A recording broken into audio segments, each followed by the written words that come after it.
आजकल की स्थिति तो दूसरी है। हमने पुराने संतों से सुना, हमारे महाराज जी कहते थे, गुरुदेव भगवान पहाड़ी बाबा महाराज, वो कहते थे कि इतने लोगों पर विश्वास नहीं करना चाहिए। कौन कौन? बोले बाल जोगी,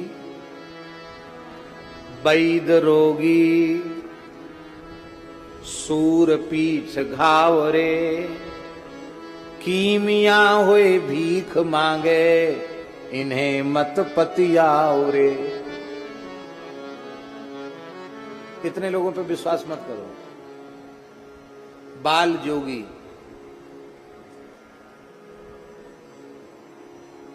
बाल जोगियों का विरोध नहीं कर रहे हैं हम, ऐसा नहीं समझना है, पर भाई बाल योगी तो है, पर अभी अवस्था परिपक्व नहीं है तो विश्वास के योग्य नहीं है।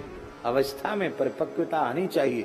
देखो, ज्ञान भी अवस्था से पकता है, पचता है। 25 वर्ष पहले जो समझ नहीं थी वो आज समझ में आती, वो चीजें समझ में आती हैं। विद्या कालेन पच्यति,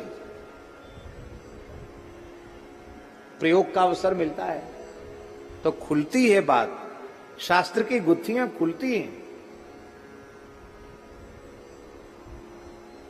बाल जोगी, वैद्य रोगी, खुद बीमार हो, खांस रहे हो, बीमार हो, तकलीफ में हो, और कहें हम तो धन्वंतरी के अवतार हैं। भाई खुद तो बीमार हो, खुद तो ठीक हो जाओ पहले। हम बहुत सूरवीर हैं। क्या है आपकी सूरवीरता का प्रमाण? तो पीठ दिखा दे, देखो कितनी गोली लगी है। अरे भगे होगे तब गोली लगी है? छाती में कितनी गोली लगी है बताओ। अभी हम जयपुर गए थे, कारगिल युद्ध के एक विजेता आए थे, अब तो वे राजनीति में आ रहे हैं, तो उन्होंने अपनी छाती खोल के दिखाई, बोले हमको देखो 18 गोली लगी हुई है और हमने विशेष पुरस्कार सेना का प्राप्त किया और आदरणीय देश के प्रधानमंत्री मोदी जी ने हमारा विशेष सम्मान किया। कितने बताते हमने पाकिस्तानी मारे थे?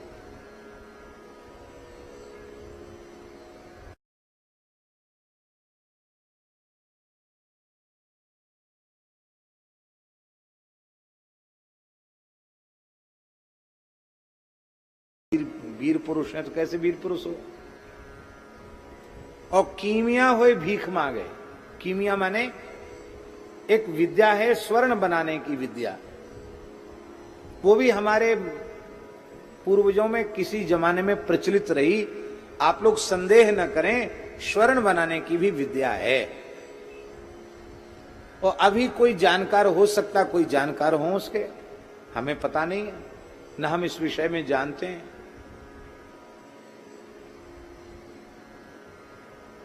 एक व्यक्ति हैं हमारे परिचित, अब उनका शरीर, व्यक्ति थे, अब उनका शायद शरीर नहीं है, तो एक ग्रंथ उनके पास है, वो बोले आप इसको ले लीजिए। सिख परंपरा के लोगों ने भी आकर उनका सत्कार किया था विशेष। हरिमंदिर साहब में एक गुरुमुखी में लिखा हुआ कुछ ग्रंथ उन्होंने अर्पित किया था।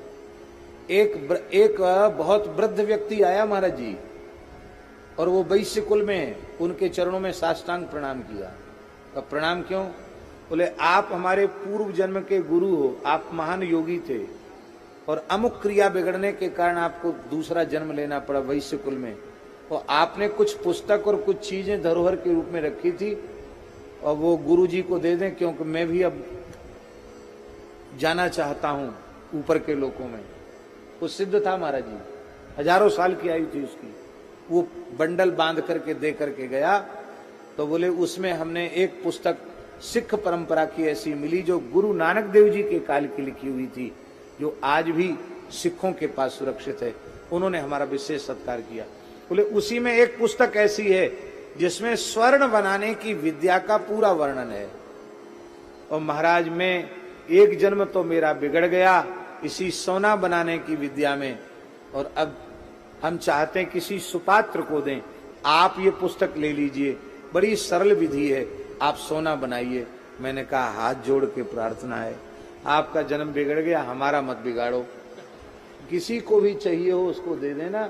हमको सोना वोना बनाने की विद्या हमको नहीं सीखनी, हमको जाननी नहीं सोना बनाने की विद्या।